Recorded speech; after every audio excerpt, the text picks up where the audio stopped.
Marwadi university మంచి భవిష్యత్తు కోసం తెలుగు విద్యార్థులు ఇష్టపడే యూనివర్సిటీ. కాల్ 9059052378 9059052379. కాశ్మీర్లో కాల్పుల మోత ఆగిపోవాలన్నా, పాకిస్తాన్ ఆగడాలకు ఫుల్ స్టాప్ పడాలంటే భారత ప్రభుత్వం ఏం చేయాలి?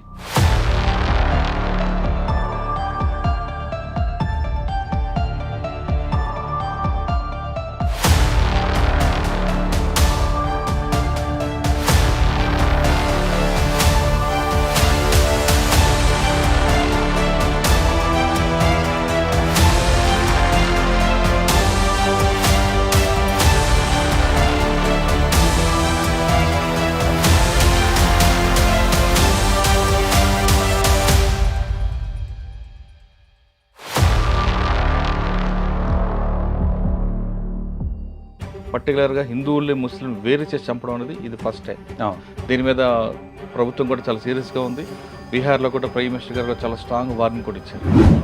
వార్నింగ్ ఇవ్వడం, అటాక్లు చేయడం కాకుండా అసలు ముందు మనం ఎందుకు ఫెయిల్ అయ్యాం, మన ఇంటెలిజెన్స్ ఏమైంది, అసలు ఇంత పెద్ద ఇష్యూ జరుగుతున్నప్పుడు మనకున్న నెట్వర్క్ ఎక్కడ బ్రేక్ అయింది అంటే కొంతమంది ఆఫీసర్లు అంటారు వాళ్ళు డిజిటల్ సిగ్నేచర్ ఎక్కడ వాడకుండా ఉన్నారు కాబట్టి మనం ఫెయిల్ అయ్యామంటున్నారు.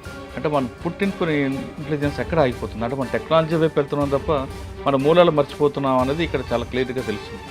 మీరు కాశ్మీర్లో చాలా కాలం పనిచేశారు కాబట్టి. మోదీ గారు జస్ట్ ఇండియన్ ఆర్మీకి గో అహెడ్ అనే ఒక ఆర్డర్ ఇవ్వాలి. మనకి చిన్నప్పటి నుంచి ఇప్పటి వరకు నేర్పించింది ఏంటంటే నాన్ వైలెన్స్. ఇవాళ ఏం అవసరం ఉంది చెప్పండి పాకిస్తాన్తో మనం సంబంధం పెట్టుకోవడానికి? ప్రతిసారి ఇలాగ ఏదో ఒకటి జరుగుతుంది, మీరు 2 రోజులు గట్టిగా అరుస్తారు, ఆ తర్వాత మళ్ళీ మనకి పాకిస్తాన్ ఇండియా క్రికెట్ మ్యాచ్ కావాలి అంటారు. ఇలాగైతే కుదరదు. జరిగినప్పుడు మనం క్యాండిల్ ర్యాలీ తీస్తాం, ఆ తర్వాత మళ్ళీ పాకిస్తాన్. అంతెందుకు మన హైదరాబాద్లో రీసెంట్గా పాకిస్తాన్ వచ్చి ఇక్కడ ఆడినప్పుడు మీరు చూసారు ఎయిర్పోర్ట్లో ఎలాగంటి crowd. Indian navy great, Indian air force great అనేవాళ్ళు తప్ప వాళ్ళ కొడుకుల్ని పంపించేవాళ్ళు ఎంతమంది. మాకు ఫోన్లు రావాల్సిన అవసరం కూడా లేదు, మేము వెంటనే ప్యాక్ చేసుకొని మేము వెళ్ళడానికి వీఆర్ వెరీ రెడీ. ఎవరి దగ్గర అయితే దాన్ని ఏమంటారు శక్తి లేదో వాళ్ళ మీద మీరు శక్తిని ప్రదర్శించారు. బయటకు వచ్చారు మీరు రిటైర్ అయిపోయి వచ్చిన తర్వాత ఈ ఇన్సిడెంట్ వినగానే మీ రక్తం బాయిల్ అయిందా, మరొకసారి వెళ్దాం అనిపించిందా? ఖచ్చితంగా నేను మీకు ఇందాటి నుంచి అదే చెప్తున్నాను. If war is the only solution now, మాకు ఫోన్ కాల్స్ లెటర్స్ రావాల్సిన అవసరం కూడా లేదండి. Welcome to I dream. కాశ్మీర్లో కాల్పుల మోత ఆగిపోవాలన్నా, పాకిస్తాన్ ఆగడాలకు ఫుల్ స్టాప్ పడాలంటే భారత ప్రభుత్వం ఏం చేయాలి, ముఖ్యంగా ప్రజలు ఏం చేయాలి అనే విషయంపై మనతో మాట్లాడడానికి మాజీ మేజర్ హర్షవర్ధన్ గారు ప్రస్తుతం ఉన్నారు. ఆయన అడిగి చాలా క్లారిటీ తీసుకుంది. సార్ నమస్తే అండి. జై హింద్ మురళి గారు. సార్ కాశ్మీర్ ఇష్యూ చూస్తున్నామండి, ఫస్ట్ టైం టూరిస్టులను టార్గెట్ చేయడం.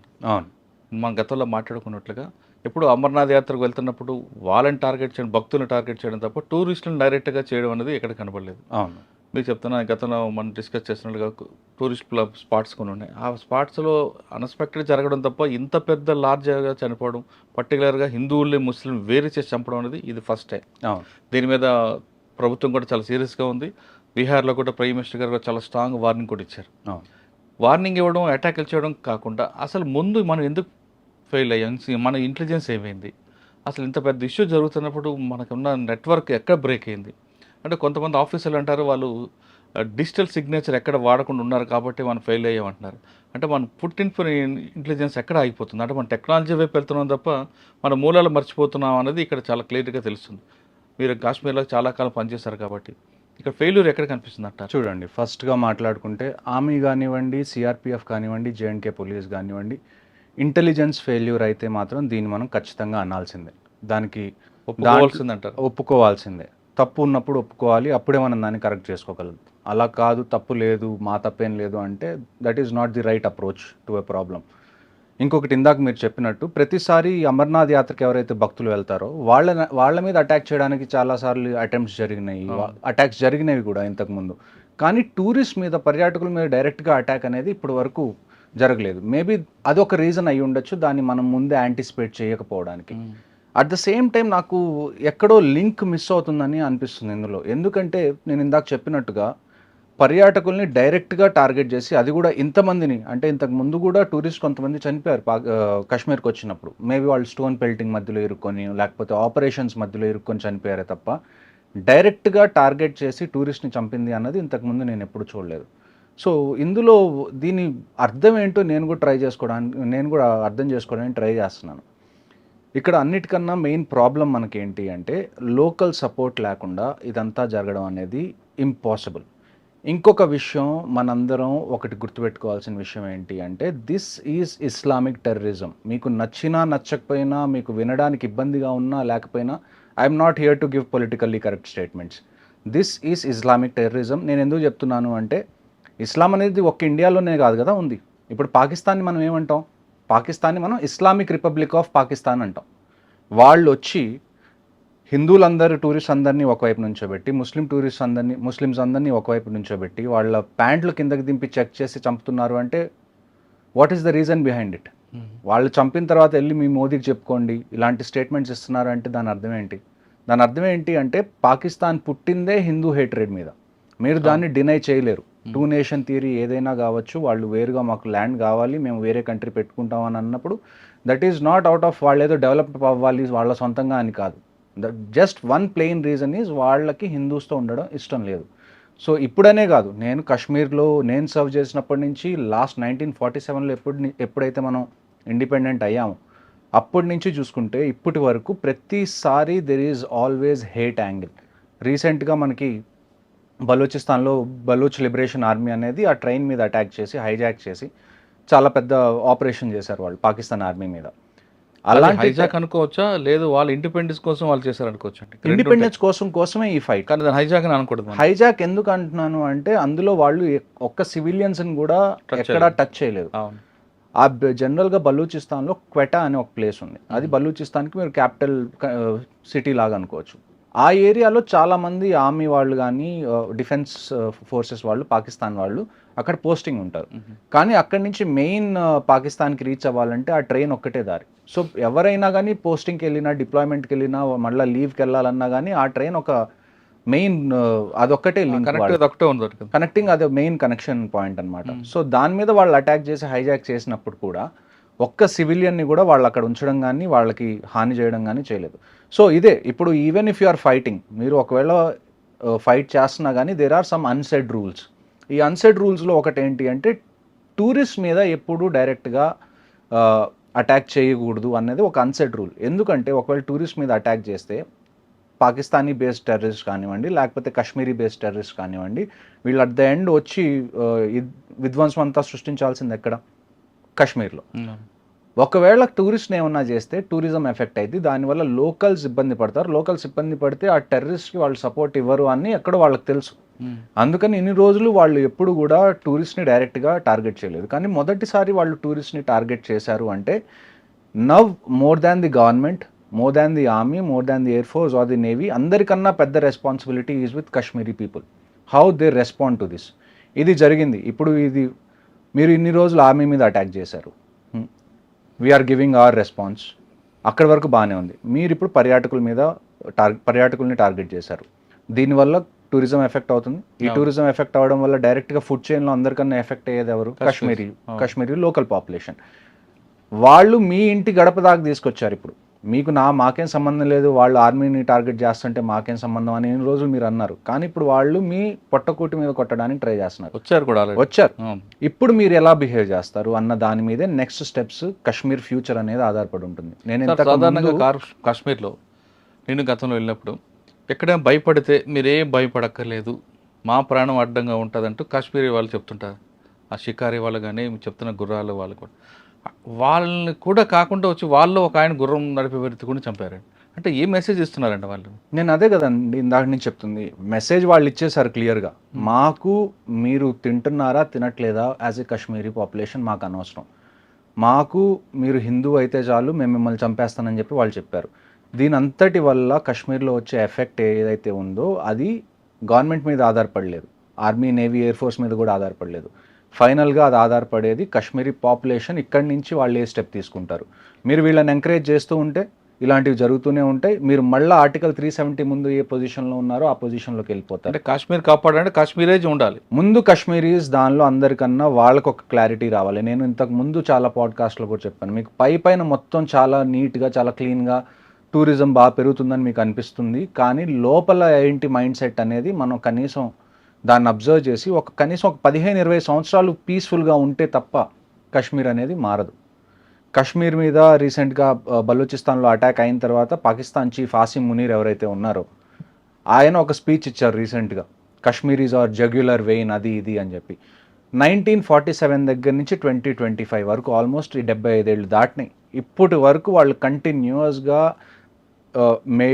ఫస్ట్ ఒక 10 ఏళ్ళు పంజాబ్లో చేశారు, ఆ తర్వాత మనకి బెంగాల్లో చేస్తున్నారు, ఇప్పుడు బంగ్లాదేశ్ ఉన్నప్పుడు అవుతుంది, ఈస్ట్ పాకిస్తాన్ ఉన్నప్పుడు కూడా అయింది, ఆ తర్వాత కశ్మీర్ మీద కంటిన్యూస్గా జరుగుతుంది. ఇప్పుడు మీరు చెప్పండి, what should we do?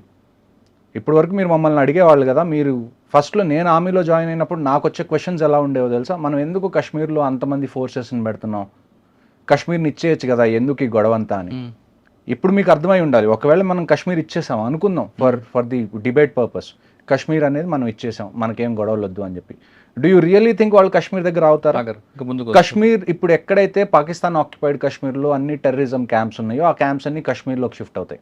Kashmir తర్వాత పంజాబ్ తర్వాత హిమాచల్ తర్వాత ఉత్తరాఖండ్, ఇక్కడికి టెర్రరిజం రావడం స్టార్ట్ అవుతుంది. ఆ 3 ఆక్యుపై చేసుకుంటారు, ఆ తర్వాత ఢిల్లీకి వస్తారు, చిన్నగా మీ ఇంటి దాకా వస్తారు, అప్పుడు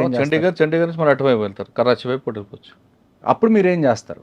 సో ఇప్పుడు ఏంటి అంటే వీఆర్ రెడీ ఫర్ ఇది. This is the time when the entire country should support the government A decision తీసుకున్నా కానీ ఇప్పుడు మనకి విభేదాలు ఉండకుండా అంటే ఏకతాటిగా గవర్నమెంట్ని సపోర్ట్ చేయడం ఈ టైంలో అన్నది చాలా ఇంపార్టెంట్. ఇప్పుడు ఒకవేళ గవర్నమెంట్ వారే ఒక ఫైనల్ సొల్యూషన్ అని అనుకుంటే వీఆర్ రెడీ ఫర్ ఇట్. నేను మీకు లాస్ట్ టైం కూడా చెప్పాను, for the next 5 years I'm still in reserve list. నేనేదో వార్ జరగాలి అని చెప్పట్లేదు. ఒకవేళ జరిగితే మేము పార్టిసిపేట్ చేయడానికి రెడీగా ఉన్నాం. There is no second question. ఇవాళ ప్రైమ్ మినిస్టర్ అనౌన్స్ చేశారనుకోండి, if it is going to be war, be ready. మేము ఎప్పుడు రిపోర్ట్ చేయాలో దానికన్నా 10 రోజుల ముందే రిపోర్ట్ చేస్తాం, వీ విల్ బీ అవైలబుల్. కానీ ఒక డెసిషన్ తీసుకోండి. This can't go on like this. 75 ఏళ్ళ నుంచి ఇదే జరుగుతుంది, ఇంకొక 25 ఏళ్ళు మీరు ఇదే జరగాలి అని అనుకుంటే మాత్రం మీరు వదిలేసేయండి. ఏదో చిన్న ఆపరేషన్స్ చేసి అయిపోతాయి. ఇక్కడ అన్నిటికన్నా మెయిన్ ప్రాబ్లం మనకి టెర్రరిజం కాదు, అన్నిటికన్నా మెయిన్ ప్రాబ్లం మనకి పాకిస్తాన్ ఆర్మీ. మీరు ఒక విషయం గుర్తుపెట్టుకోవాలి, every country has an army, but Pakistan army has a country. ఇది మీరు ఫస్ట్ నుంచి చూస్తున్నారు. ఎప్పుడైతే అక్కడ ఒక స్ట్రాంగ్ లీడర్, ఒక ప్రైమ్ మినిస్టర్ గాను ప్రెసిడెంట్ గాను అవుతారో పాకిస్తాన్లో, వెంటనే ఏమవుతుందండి, వెంటనే జరిగిపోతుంది. పాకిస్తాన్ ఆర్మీ వచ్చి టేక్ ఓవర్ చేస్తుంది, మళ్ళీ వాళ్ళు పాలించడం మొదలు పెడతారు. ఇప్పుడు ఏదైతే ఈ బలూచిస్తాన్లో జరిగిందో దీని తర్వాత పాకిస్తాన్ ఆర్మీకి క్రెడిబిలిటీ పడిపోతుంది. ఇలాంటి టైంలో వాళ్ళ క్రెడిబిలిటీని కాపాడుకోవడానికి దిస్ మస్ట్ బీ సమ్ చాలా డెస్పరేట్గా చేసిన డైవర్షన్ చేయడం అంటారు కాదు, చాలా ఇప్పుడు డెస్పరేట్గా ఉన్నారు. ఇంకా వాళ్ళని వాళ్ళు ప్రూవ్ చేసుకోవాలి. ఇప్పుడు ఈ అటాక్ అవుతుంది, ఈ అటాక్ అయితే మనకి ఈజీగా తెలుసు ఇది పాకిస్తాన్ చేయించింది అని. ఇప్పుడు మన గవర్నమెంట్ ఏముంటుంది, లేకపోతే మన ప్రజలు ఏమంటారు, పాకిస్తాన్ మీద యాక్షన్ తీసుకోవాలి అంటారు. ఈ రీజన్ని పట్టుకొని ఆసిమ్ మునీర్ ఏమంటాడు, చూడండి హిందూస్ అందరూ మన మీద దాడి చేస్తున్నారు, ఇప్పుడు మనకి ఫండ్స్ కావాలి, పాకిస్తాన్ మొత్తం ఒకటవ్వాలి, లేకపోతే మీరు ఆర్మీకి సపోర్ట్ చేయాలి అని చెప్పి ఇవన్నీ మైండ్ గేమ్స్. ఈవెన్చువల్గా ఏమవుతుందండి, పిఓకే ఏమంటాం మనం, పాకిస్తాన్ ఆక్యుపైడ్ కశ్మీర్ మంది అంటాం కదా, మరి ఎల్సీ ఏం చేస్తుంది మధ్యలో? ఎల్సీని జరపండి. మీరు ఒక్కసారి ఇండియన్ ఆర్మీకి ఆర్డర్ ఇచ్చి చూడండి. మోదీ గారు జస్ట్ ఇండియన్ ఆర్మీకి గో అహెడ్ అనే ఒక ఆర్డర్ ఇవ్వాలి చాలు. నేను మీకు 2020, 2019 ఆ టైం విషయం చెప్తాను. డీజీఎంఓ అని ఒక అపాయింట్మెంట్ ఉంటుంది ఆర్మీలో, పాకిస్తాన్ ఆర్మీలో కూడా ఉంది, ఇండియన్ ఆర్మీలో కూడా ఉంది. డీజీఎంఓ అంటే డైరెక్టర్ జనరల్ మిలిటరీ ఆపరేషన్స్. అంటే ఈ 2 కంట్రీస్లో ఏ మిలిటరీ ఆపరేషన్స్ జరగాలన్నా అది డీజీఎంఓ దగ్గర నుంచి ఇనిషియేట్ అవుతుంది. అలాంటి DGMO, Pakistan DGMO 15 core commander, మీరు చాలా టీవీ షోస్లో చూసుంటారు. జనరల్ కేజేఎస్ ఢిల్లో అని చెప్పి ఒక లెఫ్టినెంట్ జనరల్ ఉన్నారు, 15 కోర్ కమాండర్ ఆయన. జనరల్ టైనీ ఢిల్లో అని కూడా అంటారు ఆయన. ఆయనకి డీజీఎంఓ పాకిస్తాన్ డైరెక్ట్గా ఫోన్ చేసి, ఏంటండి మీరు ఎల్సీ దగ్గర చిన్న ఏదైనా జంతు గదిలినా కానీ మీరు అంత అటాక్ చేస్తున్నారు అని. అలాంటి ఆపరేషన్స్ ఇంతకుముందు జరిగినాయి. This is not the first time. The only option right now we have is LC మీద దీపావళి జరగాలి. ప్రతిసారి దీపావళి మనం వింటర్స్లో చేసుకుంటాం, ఈసారి దీపావళి సమ్మర్స్లో చేసుకోవాలి. వాడండి, మన దగ్గర ఉన్న ప్రతి వెపన్ ఏదైతే ఉందో వాడండి. మనం ఎస్కలేషన్ గురించి భయపడకూడదు. ఇప్పటి వరకు మన మైండ్ సెట్ ఎలాగుంది చూడండి. ఈ కంట్రీలో మనకున్న అతిపెద్ద దరిద్రం ఏంటి అంటే, మనకి చిన్నప్పటి నుంచి ఇప్పటి వరకు నేర్పించింది ఏంటంటే నాన్ వైలెన్స్, మెచ్యూర్గా ఉండండి. An eye for an eye makes the whole world blind అంటారు, which is a very stupid argument. An eye for an eye makes the competition equal. ఇప్పుడు నేను ఉన్నాను, ఒక్కొక్కడితో గొడవ పడుతున్నాను, వాడి కన్ను తీసేశాను, ఇప్పుడు వాడు నా కన్ను తీయకపోతే నా దగ్గర 2 కళ్ళు ఉన్నాయి, వాడి దగ్గర ఒక్క కన్నే ఉంది. నేను మళ్ళీ వాడిని అటాక్ చేసినప్పుడు ఎవరి దగ్గర అడ్వాంటేజ్ ఉంటుంది? మీదే. నా దగ్గర అడ్వాంటేజ్ ఉంటుంది. సో ఇవన్నీ చెప్పుకోవడానికి బాగుంటాయి. An eye for an eye makes the whole world blind. No, if you don't take the eye in response of this, ఇలాంటివి ఇంకా పెరుగుతూనే ఉంటాయి, ఇవి తగ్గవు. సో మనం మోడీ గారు కూడా ఇవాళ స్ట్రాంగ్ వార్నింగ్ ఇచ్చారండి. ఖచ్చితంగా 27 మంది ప్రాణాలు తీసుకున్న అందరినీ వదిలిపెట్టు, మట్టిలో కలుపుతామంటారు. అంతేకాకుండా మనకి వాళ్ళకున్న అగ్రిమెంట్స్ అన్నీ కూడా క్లోజ్ చేశారు. వాటర్ ఇష్యూ కానీ లేదా సరే మన బార్డర్ ఇష్యూస్ కూడా క్లోజ్ చేశారు. అటువంటి వాటి వల్ల వాళ్ళకి ఏమైనా ఇబ్బంది వస్తుంది అంటారా? చూడండి, నేను పంజాబ్లో కూడా పోస్టింగ్లో ఉన్నప్పుడు నేను సత్లజ్ రివర్ మీద చాలా పనిచేశాను.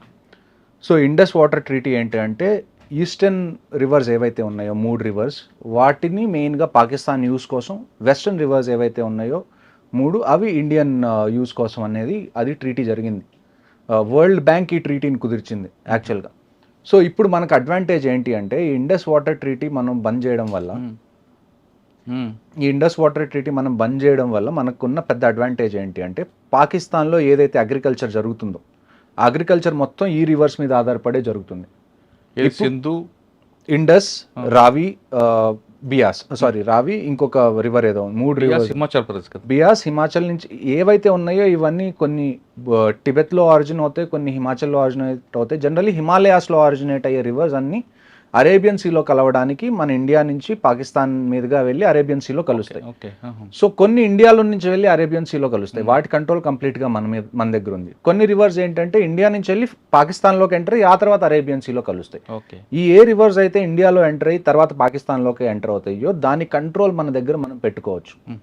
ఇండస్ వాటర్ ట్రీటీ వల్ల మనం పెట్టుకోవట్లేదు, కానీ ఒకవేళ మనం ఇండస్ వాటర్ ట్రీటీని ఇప్పుడు నల్ అండ్ వాయిడ్ చేసిన తర్వాత అక్కడ అగ్రికల్చర్ ఏదైతే ఉందో దాన్ని మొత్తాన్ని దానికి డిసైడింగ్ ఫ్యాక్టర్ ఇది అవుతుంది. ఇప్పుడు మీరు అక్కడ అగ్రికల్చర్ జరగాలి అని మీరు అనుకుంటే, ఇండియా అనుకుంటే పాకిస్తాన్లో అగ్రికల్చర్ జరగాలి అని అప్పుడే అవుతుంది.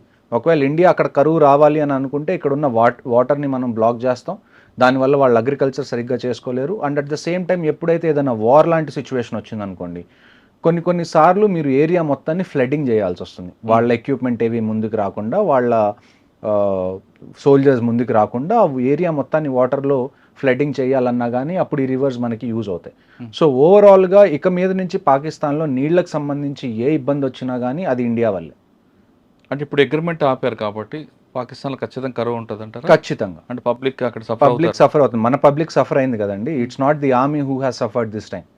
ఇప్పుడు మీరు ఆర్మీ టు ఆర్మీ పెట్టుకున్నారు, లేకపోతే మీరు టెర్రరిస్ట్ పంపించారు, ఆర్మీ టెర్రరిస్ట్తో ఫైట్ చేస్తుంది, లేకపోతే అది వేరే విషయం.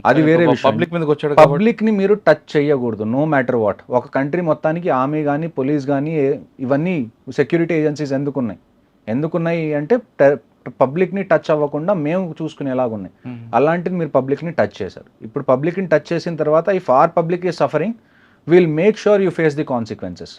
ఇప్పుడు మనం ఎంతమందికి మెడికల్ వీసాస్ ఇస్తున్నామండి ఇండియాలో వచ్చి ట్రీట్మెంట్ చేయించుకోవడానికి పాకిస్తానీస్కి? We have been kind enough, but మరీ మనం ఇంత కైండ్గా ఉంటే don't take this as helplessness. అచ్చా, అంటే ఇప్పుడు జలసంధి అనేది బ్రేక్ అయింది కాబట్టి సఫర్ అవుతారు. ఖచ్చితంగా సఫర్ అవుతారు. సెకండ్ ఇష్యూ ఏంటంటే అట్టారీ వాగా బార్డర్ కూడా క్లోజ్ అన్నారు. దానివల్ల వాళ్ళకి జరిగే నష్టం ఏంటి? వాళ్ళు ఇంకా నేను అదే కదండి మీకు చెప్తుంది, అన్ని వీసాస్ రిజెక్ట్ అయిపోయినాయి. ఎవరు ఇటు నుంచి అటువైపు రావడానికి లేదు. ఏదైతే మనం ఏదైనా పండుగలు ఉన్నప్పుడు మన బీఎస్ఎఫ్ వాళ్ళు అటువైపు పాకిస్తాన్ రేంజర్స్ ఎవరైతే ఈ అట్టారీ వాగా బార్డర్లో స్వీట్స్ డిస్ట్రిబ్యూట్ చేసుకోవడాలు, రోజు ఈవినింగ్ ఆ పెరేడ్లు అవి ఇవి చేయడాలు ఇవి ఆగిపోతాయి. అవన్నీ ఎప్పుడు చేస్తాం మనం? కండిషన్స్ మామూలుగా ఉన్నప్పుడు చేస్తాం. ఇప్పుడు కండిషన్స్ ఏం మామూలుగా లేవు కదా. We're taking a very strong stand as a country. నేను అదే ఇందాక నుంచి చెప్తుంది మీకు. ఇప్పుడు గవర్నమెంట్ని డెసిషన్ తీసుకొనివ్వండి. ఇప్పుడు మీరు మనలో మనం కొట్టుకొని మనలో మనం విడిపోయి మనం ఒక అనానిమస్ సపోర్ట్ ఇవ్వకపోతే ఉన్న గవర్నమెంట్ కూడా ఏమీ చేయలేదు. సో గవర్నమెంట్ ఎంత రోల్ ఉందో ప్రజలుగా కూడా మనకి అంతే రోల్ ఉంది to support the government in what ever stand it takes. Okay, ఇంకా ఇండియాలో ఉన్న పాకిస్తాన్ అందరూ కూడా ఇమీడియట్గా వెళ్ళిపోవాలని చెప్పారు. వాళ్ళ హై కమిషన్ ఏదైతే ఇక్కడ ఉందో, వాళ్ళ డిఫెన్స్ అటాచీస్ ఎవరైతే ఇక్కడ ఉన్నారో వాళ్ళందరూ వెళ్ళిపోవాలి. స్ట్రెంత్ తగ్గిపోయింది. అక్కడ ఉన్న మన వాళ్ళని కూడా మనం వెనక్కి పిలుస్తున్నాం. ఇది చిన్న ఎస్కలేషన్ కన్నా కానీ నన్ను అడిగితే మాత్రం పాకిస్తాన్లో ఉన్న మన హై కమిషన్ని ముయించేసేయండి, ఇక్కడున్న వాళ్ళ హై కమిషన్ని ముయించేసేయండి. మనకి ఇవాళ ఏం అవసరం ఉంది చెప్పండి పాకిస్తాన్తో మనం సంబంధం పెట్టుకోవడానికి? మనం ఏమన్నా వాళ్ళ దగ్గర నుంచి ట్రేడ్ చేస్తున్నాం, అక్కడి నుంచి మనకి ఏమన్నా ఇంపార్టెంట్ విషయాలు ఏమన్నా కావాలా? అంటే ఇంపార్టెంట్ ఇంపోర్ట్స్ ఏమన్నా కావాలా? ఏమీ లేదు. మనకు లేకపోతే ఇన్ఫ్యాక్ట్ పాకిస్తాన్ అనేది సర్వైవ్ అవ్వడం కష్టం. వాళ్ళు లేకపోయినా ఉన్నా కానీ హౌ ఇండియా ఇస్, మనం ఎంత ప్రాస్పర్ అవుతున్నాం, మనం ఎంత పని చేస్తున్నాం, మనల్ని మనం ఎంత ఇంప్రూవ్ చేసుకోవడానికి ట్రై చేస్తున్నాం, మనందరికీ తెలిసిన విషయం. ఓకే సార్, ఇప్పుడు పాకిస్తాన్ ఇమీడియట్గా వేకెట్ చేయమని చెప్పారు మోడీకి 1 వీక్లో. కానీ ఇక్కడ కొంతమంది మీరు చెప్తున్నట్లుగా హెల్త్ ఇష్యూ లేదు, ఇంకో రకంగా వచ్చి ఉండారు. విశాఖపట్నం ఆ ప్రాంతాలు పిల్లలు కూడా చదువుకున్నారు యూనివర్సిటీలో, వాళ్ళందరూ వెళ్ళిపోతే వాళ్ళకు కూడా ఇబ్బంది కదా. అంటే వాళ్ళు చేసే పనికి నేను ఇదే మీకు చెప్తుంది ఇందాకటి నుంచి, ఇబ్బంది కదా. వై ఆర్ యూ అంటే మీరేమన్నా అది తీసుకున్నారా రెస్పాన్సిబిలిటీ? పాకిస్తాన్లో ఎవరైనా ఇబ్బంది పడితే అది నా ఇబ్బంది అని చెప్పి మన రెస్పాన్సిబిలిటీ ఎందుకు తీసుకున్నాం? ఒకవైపు వాళ్ళ గవర్నమెంట్ అంతా ఇది చేస్తుంది, మరి మనం ఎందుకు వాళ్ళు ఏమైపోతారో అనుభూతి చూపించగలదంట. ఎందుకు అంత మెచ్యూరిటీ ఎందుకు? 75 ఏళ్ళ నుంచి మీకు ప్రతిసారి ఇలాగ ఏదో ఒకటి జరుగుతుంది, మీరు 2 రోజులు గట్టిగా అరుస్తారు, ఆ తర్వాత మళ్ళీ మనకి పాకిస్తాన్ ఇండియా క్రికెట్ మ్యాచ్ కావాలి అంటారు. ఇలాగైతే కుదరదు. జరిగినప్పుడు మనం క్యాండిల్ ర్యాలీ తీస్తాం, ఆ తర్వాత మళ్ళీ పాకిస్తాన్. అంతెందుకు మన హైదరాబాద్లో రీసెంట్గా పాకిస్తాన్ వచ్చి ఇక్కడ ఆడినప్పుడు మీరు చూసారు ఎయిర్పోర్ట్లో ఎలాగంటి క్రౌడ్. నేను ఎప్పుడు నుంచో చెప్తాను, నన్ను అంటారు చాలామంది, మీరు ఆర్టిస్ట్ని ఎందుకు ఇంక్లూడ్ చేస్తారు, క్రికెటర్స్ని ఎందుకు ఇంక్లూడ్ చేస్తారు అంటే ఇదేంటి, ఇది మా ఆర్మీదో లేకపోతే నేవీదో ఎయిర్ ఫోర్స్దో సొంత గొడవ ఇది? మా ఇంట్లో వాళ్ళని ఏమన్నా టార్గెట్ చేసినందుకు మేము అక్కడికి వెళ్ళామా? లేదు కదా. It is not just our responsibility to support this country, it's responsibility of every individual of this country to support. Okay, అప్పుడే కదా. ఇప్పుడు మీరు ఒక వైపు నుంచి అక్కడి నుంచి ఆర్టిస్ట్ని పిలుస్తున్నారు, వాళ్ళతో మూవీస్ చేస్తున్నారు, వాళ్ళకి డబ్బులు ఇస్తున్నారు, లేకపోతే అక్కడి నుంచి మీరు క్రికెటర్స్ని పిలుస్తున్నారు, వాళ్ళని ఎంకరేజ్ చేస్తున్నారు. ఒకప్పుడు ఎప్పుడైతే యుఎస్కి రష్యాకి గొడవ ఉన్నప్పుడు, కోల్డ్ వార్ ఎప్పుడైతే జరుగుతున్నప్పుడు, ఒక్కొక్క కంట్రీ రెండో కంట్రీలో, అంటే యుఎస్లో ఎప్పుడైతే ఒలింపిక్స్ జరిగినాయో రష్యా దాన్ని బాయ్కాట్ చేసింది, రష్యాలో ఎక్కడైతే ఒలింపిక్స్ జరిగినాయో యుఎస్ దాన్ని బాయ్కాట్ చేసింది. జస్ట్ యుఎస్ అండ్ రష్యా కాదు, వీళ్ళ సపోర్టింగ్ కంట్రీస్ ఏవైతే ఉన్నాయో అవి కూడా బాయ్కాట్ చేసింది అటెండ్ అవ్వడానికి. అంత పెద్ద ఒలింపిక్స్నే జనాలు బాయ్కాట్ చేస్తున్నారు వాళ్ళ కంట్రీ మీదకి ఏమన్నా వస్తే. మీరు ఆఫ్టర్ ఆల్ ఛాంపియన్స్ ట్రోఫీ కోసం ఏడుస్తున్నారు. అంటే మీరు చెప్తుంది అక్కడ కంట్రీలో ఉన్న వాళ్ళ ప్రతి సిటిజన్ కమిట్మెంట్ ఉంది, మన దగ్గర కమిట్మెంట్ మన దగ్గర కూడా ఉందండి. మీరు ఇప్పుడు వాళ్ళ సొసైటీలో చూసుకుంటే 90% of the people support what ever the government is going to do. Correct. కానీ ఆ 90% వాళ్ళు వచ్చి బయటికి మాట్లాడలేని పరిస్థితి. ఎవరైతే 10% ఇలాగ మాట్లాడతారో, మనం సానుభూతి చూపించాలి, మనం కొద్ది సాఫ్ట్గా ఉండాలి, వీళ్ళ దగ్గరే బయటికి మాట్లాడే సాధనాలు ఉన్నాయి. ఇంకొకటి ఏంటి అంటే, చాలామంది, నేను ఇందాక కూడా మీకు చెప్పాను, we have to certify this as Islamic terrorism. చాలామంది ఈ మాట అనడానికి కూడా భయపడే పరిస్థితుల్లో ఉన్నారు ఇవాళ. ఈ మాట డైరెక్ట్గా చెప్పలేరు, ఎందుకంటే వాళ్ళ ఫ్రెండ్స్ని వాళ్ళు ఏమైనా ఇబ్బంది పెడతారేమో, వాళ్ళ ముస్లిం ఫ్రెండ్స్ని, లేకపోతే వాళ్ళ దగ్గర పనిచేసేవాళ్ళు, లేకపోతే వాళ్ళు ఎవరైనా ముస్లిమ్స్ దగ్గర పనిచేస్తుంటే ఇలాంటి స్టేట్మెంట్స్ ఇస్తే వాళ్ళు ఇబ్బంది పడతారేమో అని చెప్పి ప్రతిసారి మీరు వేరే వాళ్ళ మనసుల గురించి ఆలోచించుకునే పరిస్థితి ఏంటి? మీకు ఒక మనసు లేదా? What is your heart saying? You know what the things are on ground. కానీ మన దగ్గర వచ్చిన ఒక మైనస్ ఏంటంటే, మీరు చెప్తుండే ప్రతి ఒక్కరు పాకిస్తాన్ మీద యుద్ధం అనగా నేను వస్తా, నేను వెళ్తా, తుపాకీ ఇవ్వండి వెళ్తానంటాడు. కానీ పాకిస్తాన్ ఇండియా మ్యాచ్ అనగానే మాత్రం డబ్బులు ఎక్కువ పెట్టి బ్లాక్లు పెట్టి సినిమా ఆ మ్యాచ్ చూస్తాడు. నేను అదే కదా, ఎందుకు అది తప్పు కదా. నేను అదే కదా మీకు చెప్తుంది, మనం సినిమా క్రికెట్ని దాటి ఆలోచించకపోతే these two are just your entertainment. What is cinema మీరు చెప్పండి నాకు. ఏముందండి entertainment? Cinema is a business of art, అంతే కదా. ఆయన డబ్బులు పంచడం తప్ప మన డబ్బులు తగలపెట్టుకో. మీకేం ఫ్రీగా ఎవరు సినిమా చూపించట్లేదు కదా, మీరు పే చేస్తారు, మీరు ఒక ప్రోడక్ట్ ఎలా కొనుక్కుంటారో సేమ్ అది. దానివల్ల రేపటికి రేపు సినిమాలు ఆగిపోతే, ఎంటర్టైన్మెంట్ ఆగిపోతే అని నేను చెప్పట్లేదు, జస్ట్ సినిమా నష్టమే లేదు. సొసైటీలో ఏం పెద్ద నష్టం ఏముండదు. రేపటికి రేపు క్రికెట్ మనం ఆడకపోతే, పాకిస్తాన్తో ఆడట్లేదు, మేబీ సౌత్ ఆఫ్రికాతో ఆడతాం, ఆస్ట్రేలియా. మన వాళ్ళు బ్లాక్ అని కొనుక్కొని చూస్తాడు. నేను మీకు చెప్తుంది, ఏ 10% ఎవరైతే ఉన్నారో, మనం సాఫ్ట్ గా ఉండాలి, మనకి డైలాగ్ ఉండాలి, మనం 75 10% ఏం చేస్తారు, అదే ఇండియా మీద వార్ అనగానే తుపాకు తీసుకెళ్తా అంటాడు. చెప్పడానికి చాలా ఈజీ అండి. నేను చెప్తున్నాను కదా, 100% మంది Indian army great, Indian navy great, Indian air force great అనేవాళ్ళు తప్ప వాళ్ళ కొడుకుల్ని పంపించేవాళ్ళు ఎంతమంది ఉంటారు? నేను చిన్నప్పుడు నేను కార్గిల్ వార్ చూసినప్పుడు నేను ఇన్స్పైర్ అయ్యాను. For kids of this generation this should be your wake up call. అక్కడ జస్ట్ ఆర్మీ మీద జరగలేదు, కర్ణాటక నుంచి వెళ్ళిన వాళ్ళు, హైదరాబాద్ నుంచి వెళ్ళిన వాళ్ళు, ఆంధ్ర నుంచి వెళ్ళిన వాళ్ళు, ప్రతి స్టేట్ వాళ్ళు అక్కడికి సఫర్ అయ్యారు. సో ఇది మీకు వేకప్ కాల్. పెద్ద అయిన తర్వాత నేను ఇక్కడి నుంచి పారిపోయి యూఎస్ వెళ్ళిపోతాను, నేను ఇలాంటి వాటిలో పడను అని అనుకుంటారా, మీ డెసిషన్. అలా కాదు, ఇలాంటివి మళ్ళీ నెక్స్ట్ జనరేషన్లో జరగకూడదని అనుకుంటారా, join Indian army, navy, air force, police, what ever it is. ఈ దేశంలో మనం శాంతి శాంతి శాంతి అని చెప్పి మనం ఫైట్ చేయాలన్న స్పిరిట్ని చంపేస్తున్నాం చిన్నగా. కరెక్ట్ అండి. మనం ఇప్పుడు మన దగ్గర 100 ఎకరాలు ఉన్నాయండి, 10 ఎకరాలు ఒకడు కబ్జా చేసుకున్నాడు, మీరేం చేస్తారు? అక్కడ ఒక 100 ఎకరాలు మీ దగ్గర ఉన్నాయి, Hmm. అందులో 10 ఎకరాలు ఒకడు వచ్చి కబ్జా చేసుకున్నాడు, మీరు ఏం చేస్తారు? వాటి మీద యుద్ధంకి వెళ్తాం, ఏదో ఫైట్ చేస్తాం కదా, కోర్టుకి వెళ్తాం ఏదో. మరి ఇక్కడికి వచ్చేటానికి ఇది ఇక్కడ కూడా అదే కదా జరుగుతుంది. ఇండియా మొత్తం 100 ఎకరాలు అనుకుంటే అందులో 10 ఎకరాలు కాశ్మీర్ అనుకుంటే వాళ్ళకి తీసుకుందాం అనుకుంటున్నారు. ఇక్కడ మనకు ప్రాబ్లం ఎక్కడ వస్తుంది, మీకు ఇందా ఫస్ట్ నుంచి అదే చెప్తున్నా. మనం సినిమాలు వచ్చినప్పుడు ఆగస్ట్ 15 వచ్చినప్పుడు మాత్రమే మనం స్పందిస్తాం. ఇలాంటివి ఏమన్నా జరిగినప్పుడు జరిగితేనే మాత్రమే ఇంకో క్యాండిల్ ర్యాలీ తీస్తాం. తర్వాత ఎవడి పని ఆడితే క్రికెట్ మ్యాచ్, భారత క్రికెట్ మ్యాచ్ అనగానే దానికి కోట్లు ఖర్చు పెడతారు మన వాళ్ళు, బ్లాక్ అని కొనుక్కొని చూస్తారు. అదే పాకిస్తాన్ హీరోయిన్ వచ్చిందని పరిగెడతారు. కానీ అసలు సో విషయం ఇవన్నీ వచ్చేసి ఆగాలండి, ఇవన్నీ ఖచ్చితంగా ఆపాలి. మీరు ఎన్ని రోజు ప్రతి దానికి కాన్సిక్వెన్సెస్ అనేది ఒకటి ఉండాలి. మీరు తప్పు చేశారా, దానికి ఒక కాన్సిక్వెన్సెస్ ఉండాలి. మీరు ఒక దొంగతనం చేస్తే ఏమవుతుంది, అవును పట్టుకొని జైల్లో వేస్తారా, అది కాన్సిక్వెన్స్. అవును మళ్ళా చేయకుండా ఆ భయం ఉండాలి. మీరు ఆ భయం పెట్టకపోతే అలాగా. ఈ భయం మనం ఇన్ని రోజులు చేస్తున్న తప్పేంటి అంటే మనం టెర్రరిస్ట్గా భయం పెడుతున్నాం. పాకిస్తాన్ మనం Rawalpindi, general headquarters of Pakistan army రావల్పిండిలో చేయాల్సిన ఆపరేషన్స్ మనం శ్రీనగర్లో ఎందుకు చేస్తున్నాం? You give a go ahead డైరెక్ట్గా చెప్తున్నాను ప్రైమ్ మినిస్టర్ గారికి, ఒకవేళ మీరు ఇప్పుడు వార్ జరగాలి అని మీరు అనుకున్నారా, ఎకానమీ విల్ రివైవ్ అండి. ఇండియాలో నాకు తెలిసి Indians are very hard working, we can revive our economy war జరిగిన తర్వాత కూడా. కానీ if the decision of the prime minister is that we have to go to war, I promise you, ఎంతమంది అయితే వెటరన్స్ ఆర్మీ నుంచి retire అయ్యి ఇప్పుడు మామూలుగా సివిల్ లైఫ్లో ఉన్నారో, ఐ టెల్ యూ, మాకు ఫోన్ చేయాల్సిన అవసరం కూడా లేదు. మీరు న్యూస్లో చెప్పండి, లేకపోతే టీవీ స్క్రీన్లోకి వచ్చి 8 ఎప్పుడు చెప్తారు కదా, చెప్పండి వార్ జరగబోతుంది, everybody should go to the front lines.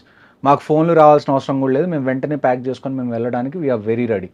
Okay, కానీ ఒక డెసిషన్ తీసుకోండి, stick to it, and this time the solution has to be permanent. ఇలా పిఓకే మనది అంటున్నాం, బలూచిస్తాన్లో పాకిస్తాన్కి ఇష్యూ జరుగుతుంది, డ్యూరెంట్ లైన్ ఎక్కడైతే ఆఫ్ఘనిస్తాన్తో బార్డర్ ఉందో అక్కడ కూడా ఇష్యూ జరుగుతుంది. చైనా ఏమో ఇప్పుడు మొన్నటి వరకు మనకి ఇంకొక అజంప్షన్ ఏంటి, మనం పాకిస్తాన్ ఏమన్నా చేస్తే చైనా మనకి కంప్లీట్గా అగేన్స్ట్ అయ్యే ఛాన్స్ ఉంది. ఇప్పుడు చైనా పరిస్థితి ఏంటి, జియోపొలిటికల్ సిచ్యువేషన్లో యూఎస్కి చైనాకి మధ్యలో ట్రేడ్ వార్ జరుగుతుంది, టారిఫ్స్ అన్ని పెంచేసారు. ఇప్పుడు చైనాలో స్టాక్ మార్కెట్ ఏదైతే ఉందో అది ఆల్మోస్ట్ కొలాప్స్ అయ్యే స్టేజ్లో ఉంది. ఓకే, ఇప్పుడు షీ జిన్పిన్ ఎవరైతే చైనాకి దేవుడు అనుకుంటాం మనం, ఆయన వియత్నాం, మలేషియా లాంటి కంట్రీస్కి వెళ్ళి ఆయన అడుక్కోవాల్సి వస్తుంది, మీరు యూఎస్కి కాకుండా మాకు సపోర్ట్ చేయండి అని. So this is the best time if you have to go for a military operation. ఎందుకంటే పాకిస్తాన్కి సపోర్ట్ చేయడానికి చైనా ఇప్పుడు బిజీగా ఉంది, and at the same time ఒకవైపు నుంచి ఇండియా ఉంటే రెండో వైపు ఆఫ్ఘనిస్తాన్ వైపు నుంచి ఆఫ్ఘనిస్తాన్ ఆర్మీ కూడా రెడీగా ఉంది, తాలిబాన్ ఆర్మీ కూడా రెడీగా ఉంది, ఇంటర్నల్గా బలూచిస్తాన్ ఆర్మీ కూడా రెడీగా ఉంది, and at the same time Tehreek Taliban Pakistan అని చెప్పి ఒక ఆర్గనైజేషన్ ఉంది which is against the Pakistan army. ఇన్ని ఎలిమెంట్స్ మీ దగ్గర రెడీగా ఉన్నాయి, మీరు యూటిలైజ్ చేసుకోవాలి, ఎక్స్ప్లాయిట్ చేసుకోవాలి అంటే I don't think there is any better time than this. Talibans కూడా స్టేట్మెంట్ ఇచ్చారు కాశ్మీర్ విషయంలో కూడా. ఇప్పుడు వరకు చైనా, యుఎస్ అందరూ స్టేట్మెంట్స్ ఇచ్చారు. ఇప్పుడు వరకు స్టేట్మెంట్ రాంది కెనడా దగ్గర నుంచే, దాన్ని కూడా మనం చూసుకోవాలి. Why is Canada not giving a statement at? ఎందుకంటే కెనడాలో ఇప్పుడు వరకు మనం చూసాం ఖాళిస్తాన్కి వాళ్ళు సపోర్ట్ చేయడం కానివ్వండి, ఐఎస్ఐకి సపోర్ట్ చేయడం కానివ్వండి, అది కెనడాలో ఉంది. So we have to deal with this also. But before dealing other things మనం ఫస్ట్ డీల్ చేయాల్సింది ఏంటి అంటే, నేను ఖచ్చితంగా మీకు చెప్తున్నానండి, maybe with in a month something big is going to happen. Okay, but అది వారా కాదా అన్నది మనం వెయిట్ చేయాలి. సార్ ఒకసారి వెనక్కి వెళ్దాం. కాశ్మీర్ విషయంలో కొంతమంది బోర్డర్ క్రాస్ అయ్యారు, కొంతమంది మిస్ అయ్యారు, వాళ్ళే చేశారు. ఇప్పుడు వరకు మనకున్న ఇన్ఫర్మేషన్ ప్రకారం ఇన్ఫర్మేషన్లో ఎక్కడో లీక్ అయింది, జమ్మూ కాశ్మీర్ పోలీసులకి ఇన్ఫర్మేషన్ ఫెయిల్ అయింది కాబట్టి జరిగింది. వాళ్ళు కూడా ఆ ప్లేస్ని రెక్కి చేసిన తర్వాతే అటాక్ చేశారన్నది చూడండి. ఇప్పుడు వరకు మనకున్న ఇన్ఫర్మేషన్ ఏంటంటే 5 నుంచి 6 టెర్రరిస్ట్ ఉన్నారు. అందులో 3-4 పాకిస్తానీ టెర్రరిస్ట్, 2 మాత్రం ఖచ్చితంగా Kashmiri terrorist, local terrorist. So ఇది మనకున్న ఇన్ఫర్మేషన్. ఇప్పుడు మీరు ఆ ఏరియా చూసుకుంటే అక్కడి నుంచి అక్కడికి రోడ్ లేదు డైరెక్ట్గా పైదాకా వెళ్ళడానికి. వాళ్ళు గుర్రం మీద ఎక్కువ లేకపోతే మ్యూల్స్ మీద ఎక్కువ పైదాకా వెళ్తారు. ఇప్పుడు మీరు గుల్మర్గ్ వెళ్ళారా? గుల్మర్గ్లో మీరు పైకి వెళ్ళిన తర్వాత మీరు ఎలా వెళ్తారు, గండోలా రైడ్ ఉంటుంది, కేబుల్ కార్ రైడ్. మీరు చూసుకుంటే కింద ఏరియాస్లో సెకండ్ ఫేజ్ కి వెళ్ళాక పాకిస్తాన్ కనిపిస్తుంది. కింద ఏరియాస్ మొత్తంలో మీకు ఆర్మీ కానీ ఎవరో ఒకళ్ళు ఉంటారు, కానీ పైన మీకు ఎవరు ఉంటారు. ఎందుకంటే నేను ఇందాక చెప్పినట్టు there is an unsaid rule. ఎక్కడైతే టూరిస్ట్ వీళ్ళందరూ ఉన్నారో, టూరిస్ట్ స్పాట్స్ ఏవైతే ఉన్నాయో అక్కడ వాళ్ళని కొద్దిగా ఫ్రీగా వదిలేద్దాం, వాళ్ళు ఎంజాయ్ చేసుకునేలాగా. అక్కడ మిలిటరీ ప్రెజెన్స్ ఉంటే అంత కరెక్ట్గా ఉండదు అన్న ఉద్దేశంతో మనం ఎక్కడైతే ఆ పై స్టేజెస్ ఉంటాయో అక్కడ మనం దాన్ని ఏమంటారు పెద్దగా కదిలించాం. That is what they have taken advantage of. వాళ్ళు వెనకాల నుంచి వచ్చారు జంగల్స్ నుంచి, వాళ్ళు ఆల్రెడీ నాకు తెలిసి అయితే they have been staying in those jungles for అట్లీస్ట్ 1 or 2 months. అక్కడ వాళ్ళ హైడౌట్ ఏదో ఉంది. ఆ హైడౌట్లో వాళ్ళు ఖచ్చితంగా మొత్తం సెట్ చేసుకొని ముందు నుంచే ఉన్నారు. వాళ్ళు ఆర్డర్స్ కోసం వెయిట్ చేసి ఇది 22nd వాళ్ళు ఎగ్జిక్యూట్ చేశారు. And I can confirmly say there is Pakistan army behind this, especially Asim Munir, the chief of army staff of Pakistan. ఎందుకంటే ఆసిమ్ మునీర్ అనే ఆయన he's not a general soldier. ఆయన ఇంతకుముందు ఎక్కువగా ఐఎస్ఐలో పనిచేశారు. He's a spy soldier. So ఇలాంటి యథవేషాలన్నీ ఆయన వేయడానికి చాలా ఛాన్సెస్ ఉన్నాయి. అండ్ ఇంటర్నల్ సోర్సెస్ కూడా ఎక్కడో చోట పాకిస్తాన్ నుంచి నాకు వచ్చిన ఓపెన్ సోర్స్ ఇంటెలిజెన్స్ నెట్వర్క్ నుంచి నాకు తెలిసిన విషయాలు ఏంటి అంటే yes, Asim Munir is involved in this. అంటే ఈ టైంని ఎందుకు ఎంచుకున్నాడు అనుకోవచ్చు మనం. ఈ టైం అంటే ఇప్పుడు నేను అదే కదండి మీకు ఇందాక చెప్పాను. ఇందాక బలూచిస్తాన్లో వాళ్ళు దెబ్బతిన్నారు. డ్యూరెంట్ లైన్లో ఎక్కడైతే ఆఫ్ఘనిస్తాన్తో వాళ్ళకి బార్డర్ ఉందో అక్కడ వాళ్ళకి ఇబ్బంది నడుస్తుంది. And at the same time ఇంటర్నల్గా తెహ్రీకే తాలిబాన్ పాకిస్తాన్ కూడా వాళ్ళని ఇబ్బంది పెడుతుంది. ఇమ్రాన్ ఖాన్ని వాళ్ళు జైల్లో వేశారు. ఇమ్రాన్ ఖాన్ సపోర్టర్స్ ఎవరైతే ఉన్నారో వాళ్ళని ఇబ్బంది పెడుతున్నారు. పేరుకి షహబాజ్ షరీఫ్ పిఎం కానీ మొత్తం నడిపించేది మొత్తం chief of army staff, ISI chief, వీళ్ళే నడిపిస్తారు పాకిస్తాన్ మొత్తంలో. సో వీళ్ళు ఎన్ని తట్టుకుంటున్నారు ఈ టైంలో ఇంటర్నల్గా. ఇలాంటి టైంలో వాళ్ళందరూ వాళ్ళ కంట్రీని యునైట్ చేయాలి అంటే హిందూస్కి అగేన్స్ట్గా మనం వెళ్ళాలి, హిందూస్ని మనం చంపాలి. సార్ ఇప్పుడు మీరు అన్నట్టు హిందూకి వ్యతిరేకంగా చంపారు. పాయింట్లు ఇప్పి చూపించి మరి లేదా ఖురాన్ చదవని వాళ్ళకి వెంటపడి మరి చంపారు. అవును. కానీ ఒక గుర్రం నడుపుకొచ్చిన ముస్లిం కూడా చంపారు. నాకు తెలిసిన ఇన్ఫర్మేషన్ ప్రస్తుతానికి ఏంటి అంటే చూడండి, at the end Kashmiri survive అయ్యేది దేని మీద, టూరిజం మీద. నేను ఇందాక చెప్పినట్టు. సో చాలామంది టూరిజంలో ఎవరైతే ఉన్నారో కాశ్మీర్లో they are really nice to people who visit there. ఎందుకంటే అది వాళ్ళ లైవ్లీహుడ్ కాబట్టి. సో నాకు తెలిసిన ఇన్ఫర్మేషన్ ఏంటి అంటే ఈ గుర్రం అతను ఎవరైతే ఉన్నారో అతను ఈ ఇష్యూ జరుగుతున్నప్పుడు ఆ రైఫిల్ స్నాచ్ చేయడానికి ట్రై చేశాడు టెర్రరిస్ట్ దగ్గర నుంచి. సో అతన్ని కూడా అందుకని చంపేశారు. సాధారణంగా మీరు చెప్పిన ఆ ప్లేస్ మనం స్విట్జర్లాండ్, ఇండియన్ స్విట్జర్లాండ్ అంటాం. నేను కూడా వెళ్ళా. అక్కడ నూడిల్స్, మంచి గావా, ఇంకొక అవన్నీ కూడా బంద్ ఉన్నాయండి. మంచి క్వశ్చన్ అడిగారు. ఇంకొకటి నాకు తెలిసిన ఇన్ఫర్మేషన్ ఏంటంటే రాత్రి చాలామంది అక్కడ చాయ్ వాళ్ళు కానివ్వండి, లేకపోతే అక్కడ చిన్న చిన్న ఏవో ఒక బిజినెస్ చేసుకున్న వాళ్ళు ఎవరైతే ఉన్నారో వాళ్ళు రాత్రి గాయమైపోయారు. వాళ్ళు పనికి రాలేదు next day. So somewhere locals also కొంతమందికి తెలుసు నెక్స్ట్ డే ఇలాగేదో పెద్దది జరగబోతుందని. ఎందుకంటే ఇలాంటివి నేను కాశ్మీర్లో డే టు డే బేసిస్ నేను చూసేవాడిని. ఎప్పుడైతే ఎక్కడన్నా ఏదైనా ఇన్సిడెంట్ జరుగుతుంది అంటే మాకుండే ఫస్ట్ ఇండికేషన్ రోజు రెగ్యులర్గా కనిపించే విషయాలు కనిపించకపోవడం. That is the first indication. అంటే ఇప్పుడు మీకు ఒక ఏరియాలో 10 కొట్లు ఉన్నాయండి, రోజు ఓపెన్ అవుతాయి, రోజు అక్కడ బిజినెస్ నడుస్తుంది. ఒక్కసారిగా మీరు ఒకరోజు మార్నింగ్ వెళ్ళగానే 10 కొట్లు 10కి 10 బంద్ ఉన్నాయి అంటే ఏదో జరగబోతుంది అని చెప్పి. సో నెక్స్ట్ టైం కూడా ఇలాంటివి ఏమన్నా ఉంటే నేను ఇందాక మీరు చెప్పినట్టు ఇక్కడ చేంజ్ అనేది రావాలి అంటే army, navy, air force, these people are doing it for the last 75 years. Change ఎప్పుడు వస్తుంది అంటే కాశ్మీరీ లోకల్ ఎప్పుడైతే వాళ్ళు వీళ్ళకి సపోర్ట్ చేయడం ఆపేస్తారో అప్పుడే వస్తుంది. కానీ ఇప్పుడు మీకున్న ఇన్ఫర్మేషన్ ప్రకారం మరొకసారి దాడి జరిగే అవకాశం ఉందంటున్నారు, వాస్తవం? చూడండి, కొంతమంది ఇంకా ఆల్మోస్ట్ 1500 మంది OGWs అంటాం మేము, ఆన్ గ్రౌండ్ వర్కర్స్. అంటే మీరు సివిల్ భాషలో స్లీపర్ సెల్స్ అని అనుకోవచ్చు. 1500 మందిని డిటైన్ చేశారు. 1500 మందిని డిటైన్ చేయడం అంటే చిన్న విషయం కాదు. 1500 మందికి ఎన్ని జైల్స్ కావాలో మీరు ఆలోచించండి. వీళ్ళందరినీ ఉతికి ప్రతి ఇన్ఫర్మేషన్ బయటికి లావుతారు. ఎవరు దీని వెనకాల హ్యాండ్లర్స్ ఉన్నారు, అసలు దీని మొత్తాన్ని ఎగ్జిక్యూట్ చేసింది ఎవరు. Rashtriya rifles is going to do it's work అండి, అందులో మీకు డౌటే లేదు. ఎవరైతే ఈ టెర్రరిస్ట్ ఉన్నారో, ఎవరైతే దీనికి పాల్పడ్డారో వీళ్ళైతే ఖచ్చితంగా చచ్చిపోతారు. There is no doubt in it. కానీ వీళ్ళని చంపేస్తే ప్రాబ్లం అయిపోదు కదా. We also need solution for a long duration. Long term solution కావాలి. లాంగ్ టర్మ్ సొల్యూషన్ కావాలి అంటే Pakistan army needs to be targeted. దానికి మీరు వార్ చేయాలి అని అనుకుంటే వీఆర్ రెడీ టు పార్టిసిపేట్. మీరు ఒక్కసారి గో హెడ్ ఇవ్వడమే మీ చేతిలో ఉంది. అచ్చా సార్, ఈసారి వాళ్ళు అటాక్ చేస్తున్నప్పుడు డిజిటల్ ఎక్కడ కూడా డిజిటల్ సిగ్నేచర్ లేదు కాబట్టి మన ఇండియన్ ఆర్మీ ఫెయిల్ అయింది. కంప్లీట్గా మనం డిజిటల్ మీద, ఎలక్ట్రానిక్ దీని మీద ఎక్కువ ఉన్నాం, సెల్ ఫోన్స్ వాటి మీద మనం ఎక్కువ ఫోకస్ చేస్తాం. కానీ ఫుడ్ ఇంటెలిజెన్స్కి మనం ప్రయారిటీ ఇవ్వలేదు కాబట్టి ఈసారి వచ్చిందని ఒక వార్త ఉంది, వాస్తవం అంటారు? అది చూడండి, మీకు నేను లాస్ట్ టైం మాట్లాడినప్పుడు కూడా నేను చెప్పాను, ఇంట్ అనేది 2 రకాలు. ఫోన్స్ కానీ ఏది కూడా యూజ్ చేయలేదు కదండి. ఎలాగో అలాగా ఇప్పుడు ఒక ఆపరేషన్ చేయాలి అని అనుకుంటే ఎక్కడో చోట కమ్యూనికేషన్ అనేది వాళ్ళు ఎస్టాబ్లిష్ చేసుకోవాలి, తప్పదు. అది ఎప్పుడు అంటే బీట్ ఫిజికల్గా కానివ్వండి, లేకపోతే టెక్నికల్గా కానివ్వండి. మనకి 2 రకాల ఇంటెలిజెన్స్ ఉంటాయి. ఒకటి ఫిజికల్ ఇంటెలిజెన్స్, ఒకటి టెక్ ఇంటెలిజెన్స్. ఫిజికల్ ఇంటెలిజెన్స్ కన్నా టెక్ ఇంటెలిజెన్స్ మీద మనం ఎందుకు డిపెండ్ అవుతాము అంటే technical intelligence is most of the time is very accurate.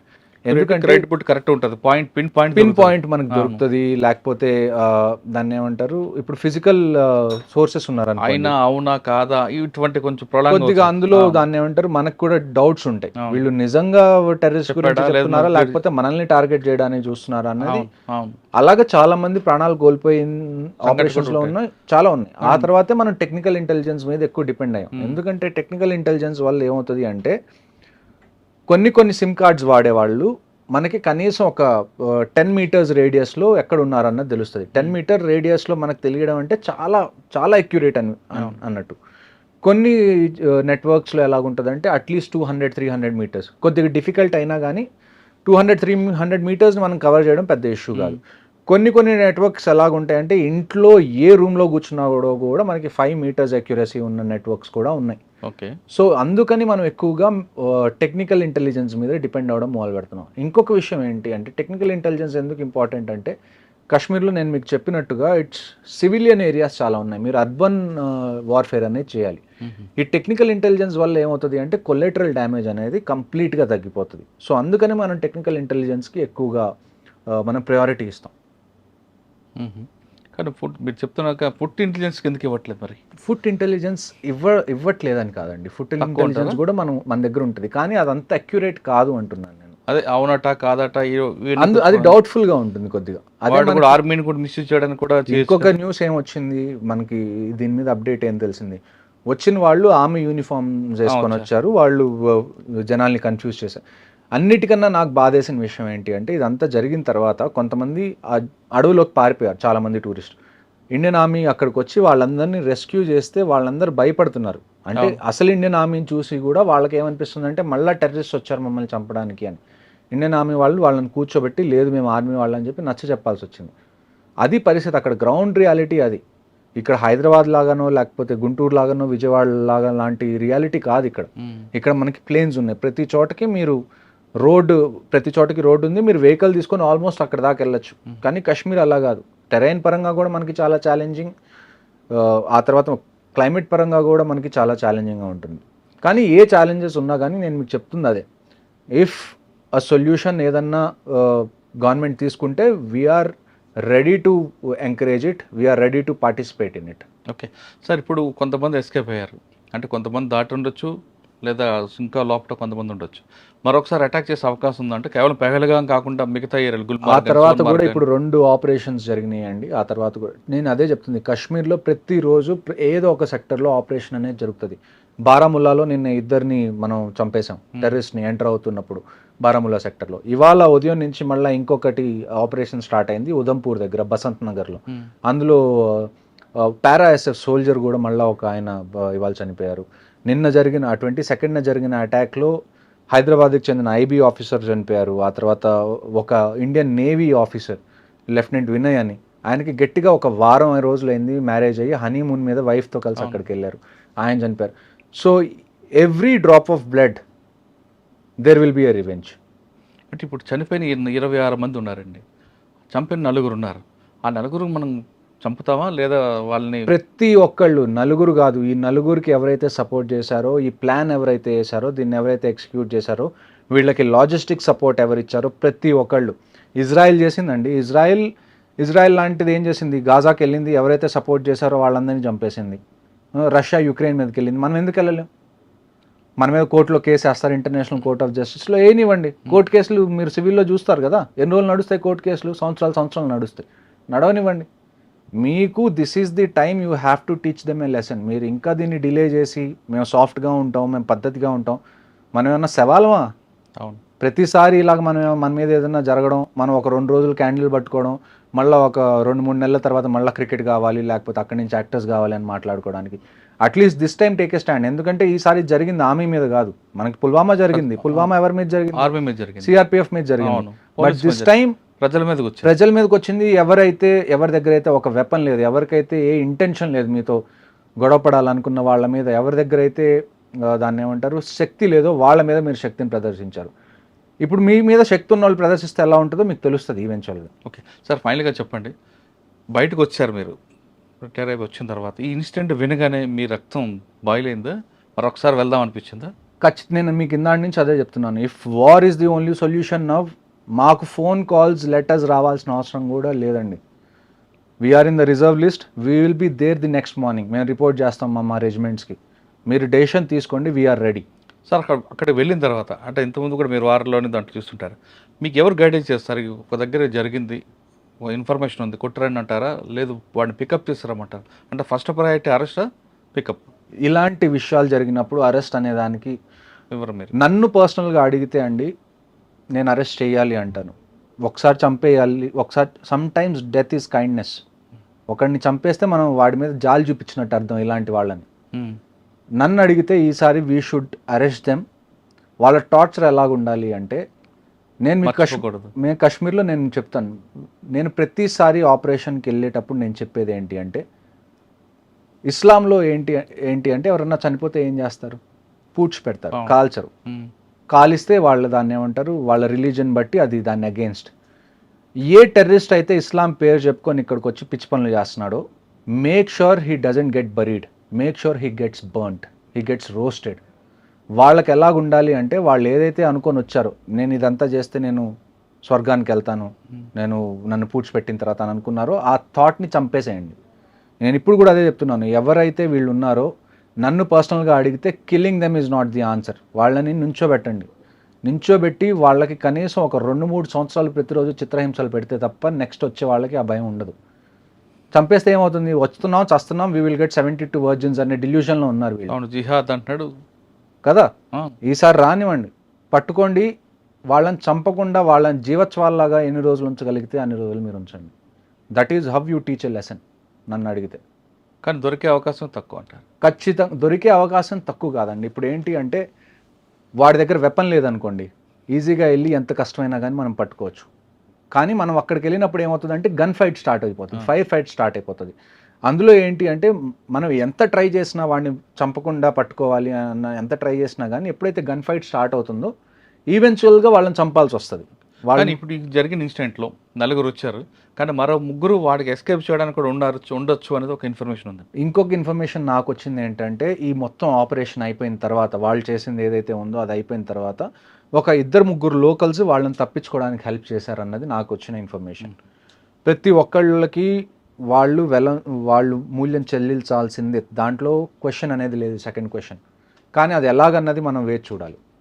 ఏదైనా పిఎం గారి డెసిషన్ మీద ఉంది. పిఎంగా చూడండి, లోకల్గా ఏది జరగాలన్నా కానీ ఆర్మీ డెసిషన్ తీసుకుంటే చాలు. బట్ ఇది చిన్న విషయం కాదు. ఆర్మీ మీద ఏదైనా అటాక్ అయింది, లేకపోతే ఏదైనా టెర్రరిస్ట్ ఆపరేషన్ కాదు ఇది. It is a direct declaration of war. ఎందుకంటే వాళ్ళు సివిలియన్స్ని టచ్ చేయకుండా ఉండాల్సింది.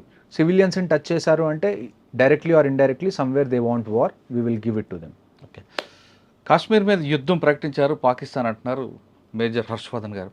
అక్కడ చనిపోయింది టూరిస్టులు కాదు, భారతదేశం మీద యుద్ధం ప్రకటించారు. కాబట్టి ప్రతి ఒక్క ప్రాణానికి మనం ప్రతీకారం తీర్చుకోవాల్సిన సమయం ఆసన్నమైంది అంటున్నారు మేజర్ గారు.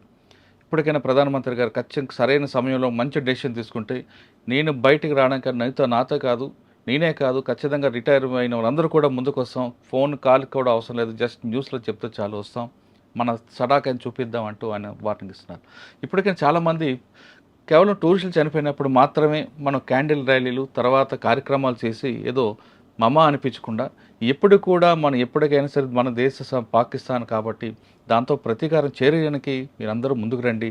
అంతేగాని భారత్ పాక్ మ్యాచ్ అవ్వగానే చప్పట్లు కొట్టడం, పాకిస్తాన్ హీరోయిన్లు వస్తే వెల్కమ్ చెప్పడం అనేది కరెక్ట్ కాదంటూ ఆయన చెప్తున్నారు. అది కాశ్మీర్లో జరిగిన ఇష్యూపై మేజర్ హర్షవర్ధన్ గారితో ఎక్స్క్లూజివ్ ఇంటర్వ్యూ. వచ్చే వారం మరో ఇష్యూలో మళ్ళీ కలుద్దాం. అంతవరకు నమస్తే సార్. Thank you. చనిపోయిన ప్రతి ఒక్క కుటుంబానికి